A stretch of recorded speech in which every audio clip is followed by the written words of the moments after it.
मुश्किल औकात में जब हम मुश्किलों के अंदर हो, मुसीबतों के अंदर हो, कठिन वक्त चल रहा हो, तो बाप को पुकारें। मेरी तरफ से सबको सलाम।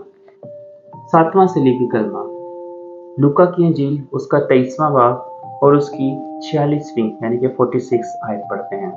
फिर यीशु ने बड़ी आवाज से पुकार कर कहा, ऐ बाप, मैं अपनी रूह तेरे हाथ में सौंपता हूँ। ये कहकर दम दे दिया।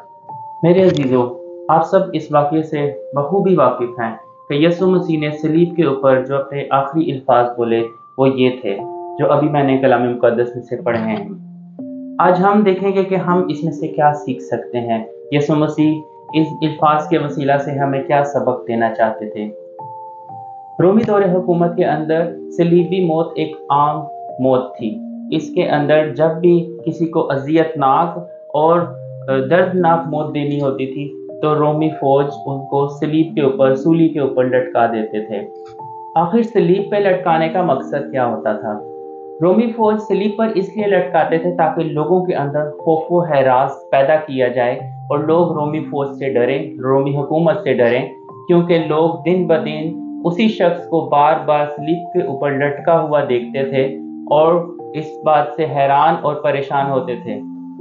अगर अगला दिन सब्बत का दिन होता था तो रोमी फौज यहूदियों की इस रवायत को रिस्पेक्ट करते हुए लाश को सलीब पर से उतार देते थे, वरना कई कई दिन लाश जो है वो सूली के ऊपर लटकी रहती थी।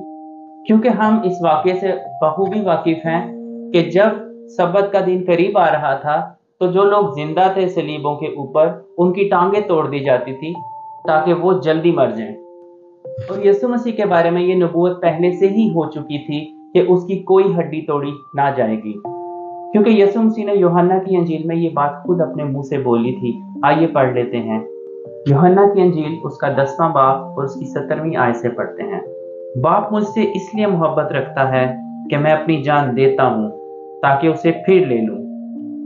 कोई उसे मुझसे छीनता नहीं, बल्कि मैं उसे आप ही देता हूँ। मुझे उसके देने का भी इख्तियार है और उसे फिर लेने का भी इख्तियार है। ये हुक्म मेरे बाप से मुझे मिला। तो हम यहाँ पर देखते हैं कि यीशु मसीह अपने शागिर्दों को ये राज बता रहे हैं कि मैं अपनी जान खुद दूंगा। यीशु मसीह के पास वो इख्तियार है कि वो अपनी जान खुद दे भी सकता है और उसको वापस ले भी सकता है। कुछ बिब्लिकल स्कॉलर्स का कहना है कि यीशु मसीह इस मौके के ऊपर ज़बूर 31 की तिलावत कर रहे थे। ज़बूर 31 उसकी 5वीं आयत, मैं अपनी रूह तेरे हाथों में सौंपता हूँ। यहूदियों में ये आम रवायत थी कि वो बिस्तर पे जाने से पहले ये दुआ ज़रूर पढ़ते थे और इस दुआ का हिस्सा ये अल्फाज भी होते थे कि वो आसमानी खुदा को कहते थे कि मैं अपनी रूह तेरे हाथों में सौंपता हूँ। एक जनरल कंसेप्ट लिया जाता है कि सबसे महफूज जगह पे, सबसे महफूज हाथों में आप अपनी ज़िंदगी सौंपते हो, और इसमें कोई शक की बात नहीं कि सबसे महफूज हाथ आसमानी बाप के हैं। लेकिन ये भी हो सकता है कि यीशु मसीह के बारे में वहाँ एक नबूवती कलाम किया गया था। जैसे पहले भी हम ज़बूर की किताब के अंदर बहुत सारी नबूवतें जो यीशु मसीह के ऊपर पूरी होती हैं उनको देखते हैं। जैसे कि उसकी कोई हड्डी ना तोड़ी जाएगी, जहाँ उसने कहा कि ऐ मेरे खुदा तूने मुझे क्यों छोड़ दिया।